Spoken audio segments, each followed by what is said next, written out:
আমেৰিকাৰ ওচৰত নতহিৰ নহয় ব্ৰাজিল।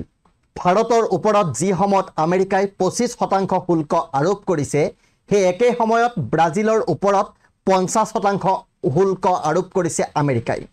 কিন্তু ট্ৰাম্পৰ এই ঘোষণাৰ পাছত ট্ৰাম্পৰ ওচৰত নতহিৰ নকৰাৰ কথা সদম্ভে ঘোষণা কৰিছে ব্ৰাজিলৰ ৰাষ্ট্ৰপতিয়ে।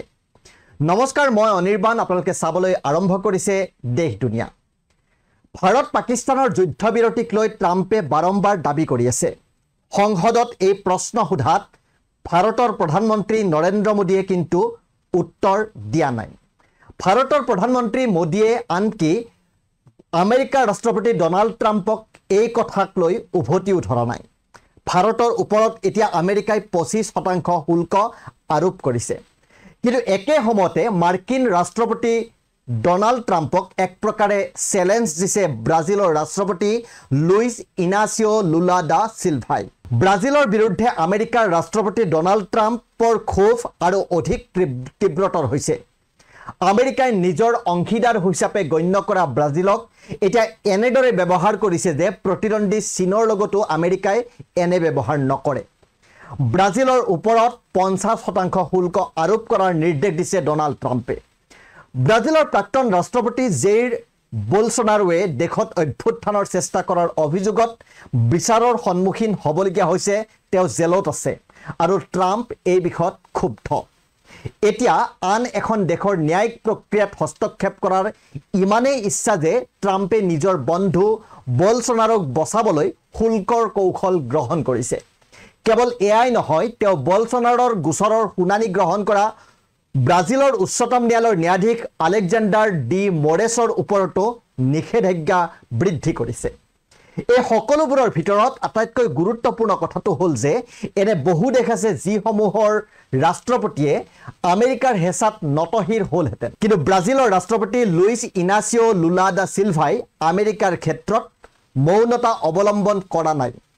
বৰং দক্ষিণ আমেৰিকাৰ সৰ্ববৃহৎ অৰ্থনীতি ব্ৰাজিলৰ ৰাষ্ট্ৰপতি লুলাই কৈছে যে নিশ্চিত হওক যে আমি এই কথাটোক অতি গুৰুত্ব সহকাৰে লৈছোঁ, কিন্তু গুৰুত্ব দিবলৈ গৈ নতহিৰ কৰাৰ প্ৰয়োজন নাই। মই সকলোকে অতি সন্মানেৰে ব্যৱহাৰ কৰোঁ, কিন্তু ময়ো সন্মানৰ ব্যৱহাৰ বিচাৰোঁ। এয়া হৈছে লুইজ ইনাচিঅ' ডি লুলা দা চিলভাৰ মন্তব্য। এটা কথা স্পষ্ট যে ব্ৰাজিলৰ ওপৰত আমেৰিকাৰ এই সিদ্ধান্তৰ আঁৰৰ কাৰণ বাণিজ্য নহয়, সেয়া আচলতে ৰাজনীতি।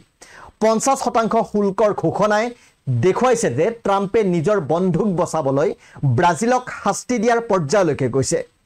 আমেৰিকাৰ অৰ্থনৈতিক শক্তি ব্যৱহাৰ কৰি ব্ৰাজিলৰ প্ৰতি তেওঁৰ ভাবুকি আৰু অধিক তীব্ৰ কৰি তুলিছে।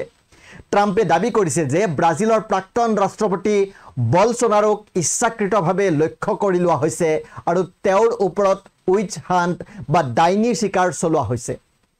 ব্ৰাজিলৰ ৰাষ্ট্ৰপতি লুইজ ইনাচিঅ' লুলা দা চিলভাই উত্তৰ দিছে যে তেওঁ কৈছে আমেৰিকাৰ ৰাষ্ট্ৰপতিয়ে ঘোষণা কৰা এই ব্যৱস্থাসমূহৰ বিৰুদ্ধে তেওঁলোক থিয় দিব আৰু ব্ৰাজিলৰ জনসাধাৰণৰ সাৰ্বভৌমত্ব ৰক্ষা কৰিব।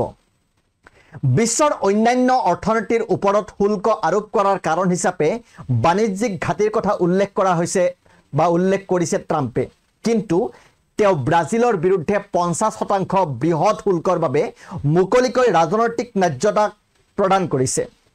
বন্ধুক বচাবলৈ তেওঁ আমেৰিকা আৰু ব্ৰাজিলৰ মাজৰ শতিকা পুৰণি বাণিজ্যিক সম্পৰ্কক একাষৰীয়া কৰিছে। হোৱাইট হাউছে ঘোষণা কৰিছে যে ট্ৰাম্পৰ আদেশত ব্ৰাজিলৰ সামগ্ৰীৰ ওপৰত 40% শুল্ক সংযোজন কৰা হৈছে, যাৰ ফলত মুঠ বাণিজ্যিক শুল্ক 50%লৈ বৃদ্ধি পাইছে। এই আদেশত কোৱা হৈছে যে নতুন শুল্ক 7 দিনলৈ কাৰ্যকৰী নহ'ব। লগতে ঘোষণা কৰা হৈছে যে ব্ৰাজিলৰ কিছুমান সামগ্ৰী আমেৰিকাত নিষিদ্ধ কৰা হ'ব। শুল্ক ঘোষণা কৰি হোৱাইট হাউছে এখন তথ্যপত্ৰত কৈছে যে ব্ৰাজিল চৰকাৰে ৰাজনৈতিক উদ্দেশ্য প্ৰণোদিতভাৱে হাৰাশাস্তি, ভয় দেখুৱাই, নিৰ্যাতন, চেঞ্চৰশ্বিপ আৰু বলছনাৰো আৰু তেওঁৰ হাজাৰ হাজাৰ সমৰ্থকৰ বিৰুদ্ধে গোচৰ চলাই গুৰুতৰ মানৱ অধিকাৰ উলংঘা কৰিছে, যিয়ে ব্ৰাজিলৰ আইনৰ শাসনক ক্ষতিগ্ৰস্ত কৰিছে। ইপিনে ব্ৰাজিলৰ ৰাষ্ট্ৰপতি লুলা দা চিলভাই বুধবাৰে ৰাষ্ট্ৰপতি ডনাল্ড ট্ৰাম্পৰ শুল্ক আৰু নিষেধাজ্ঞাৰ আদেশৰ পাছতেই নিজৰ দেশৰ সাৰ্বভৌমত্ব ৰক্ষা কৰিব বুলি প্ৰতিশ্ৰুতি দিছে। ব্ৰাজিলিয়াত অনুষ্ঠিত এখন ৰাজহুৱা সভাত লুলাই কৈছে যে আমেৰিকাৰ ৰাষ্ট্ৰপতিয়ে ঘোষণা কৰা ব্যৱস্থাৰ সন্মুখত ব্ৰাজিলৰ জনসাধাৰণৰ সাৰ্বভৌমত্ব ৰক্ষাৰ বাবে তেওঁ এখন বৈঠকত অংশগ্ৰহণ কৰিব। ইয়াৰ পূৰ্বে লুলাই মঙলবাৰে 13 বছৰৰ পাছত দ্য নিউয়ৰ্ক টাইমছক প্ৰথমবাৰৰ বাবে সাক্ষাৎকাৰ দিছিল। কাৰণ আছিল তেওঁ ট্ৰাম্পৰ প্ৰতি থকা হতাশা আৰু বিৰক্তিৰ বিষয়ে আমেৰিকাৰ জনসাধাৰণৰ আগত তেওঁৰ মন্তব্য ৰাখিব বিচাৰিছিল। সাক্ষাৎকাৰত লুলাই কৈছে যে আমেৰিকাৰ ৰাষ্ট্ৰপতিয়ে ব্ৰাজিলৰ সাৰ্বভৌমত্বৰ নীতি উলংঘা কৰিছে। তেওঁ কৈছে ব্ৰাজিলে কোনো এটা সময়তে এখন ডাঙৰ দেশৰ সন্মুখত সৰু দেশৰ দৰে আলোচনা নকৰে। তেওঁ লগতে কৈছে যে আমি আমেৰিকাৰ অৰ্থনৈতিক শক্তিক জানো, আমি আমেৰিকাৰ সামৰিক শক্তিক স্বীকাৰ কৰোঁ, আমি আমেৰিকাৰ প্ৰযুক্তিগত আকাৰক স্বীকাৰ কৰোঁ, কিন্তু ই আমাক ভয় খুৱাব নোৱাৰে। মঙলবাৰে তেওঁ কৈছে যে যদি ট্ৰাম্পে নিজৰ ভাবুকি অব্যাহত ৰাখে তেন্তে তেওঁ আমেৰিকা ৰপ্তানিৰ বিৰুদ্ধে প্ৰতিশোধমূলক শুল্ক আৰোপ কৰাৰ বিকল্পৰ কথা চিন্তা কৰিব। আনকি তেওঁ লগতে এইটোও কৈছে যে 2021 চনৰ 6 জানুৱাৰীত আমেৰিকাৰ কেপিটেলত হোৱা সংঘৰ্ষৰ যদি ব্ৰাজিলত সংঘটিত হ'লহেঁতেন তেন্তে ট্ৰাম্পেও বলছনাৰৰ দৰে বিচাৰৰ সন্মুখীন হ'বলগীয়া হ'লহেঁতেন। এটা কথা উল্লেখ কৰিব লাগিব, ট্ৰাম্প আৰু বলছনাৰৰ বন্ধুত্ব কাৰো পৰা লুকাই এতিয়া থকা নাই। দুয়োৰে ৰাজনীতি কৰাৰ শৈলীও হুবহু একেই। ৰাষ্ট্ৰপতি পদত থকাৰ সময়তে দুয়োজনেই পৰৱৰ্তী নিৰ্বাচনত পৰাস্ত হৈছিল আৰু তাৰ পাছত দুয়োজনে পৰাজয় মানি ল'বলৈ অস্বীকাৰ কৰিছিল। কিন্তু আজি ট্ৰাম্প পুনৰ আন এটা নিৰ্বাচনত জয় হৈ ৰাষ্ট্ৰপতি হোৱাৰ বিপৰীতে বলছনাৰো অভ্যুত্থানৰ চেষ্টা অভিযোগত জেলত আছে। বিচাৰৰ সন্মুখীন হৈ আছে বলছনাৰো। আৰু এইদৰে এতিয়া ট্ৰাম্পৰ আদেশ তথা ৰঙা চকুক উভতি ধৰিছে ব্ৰাজিলৰ ৰাষ্ট্ৰপতি লুইছ ইনাচিঅ' লুলা দা চিলভাই। আপোনালোকে চাই আছিলে দেশ দুনিয়া, ৰাষ্ট্ৰীয় তথা আন্তঃৰাষ্ট্ৰীয় ক্ষেত্ৰৰ বিভিন্ন গুৰুত্বপূৰ্ণ খবৰৰ বাবে চাই থাকিব আমাৰ এই বিশেষ অনুষ্ঠান। ধন্যবাদ।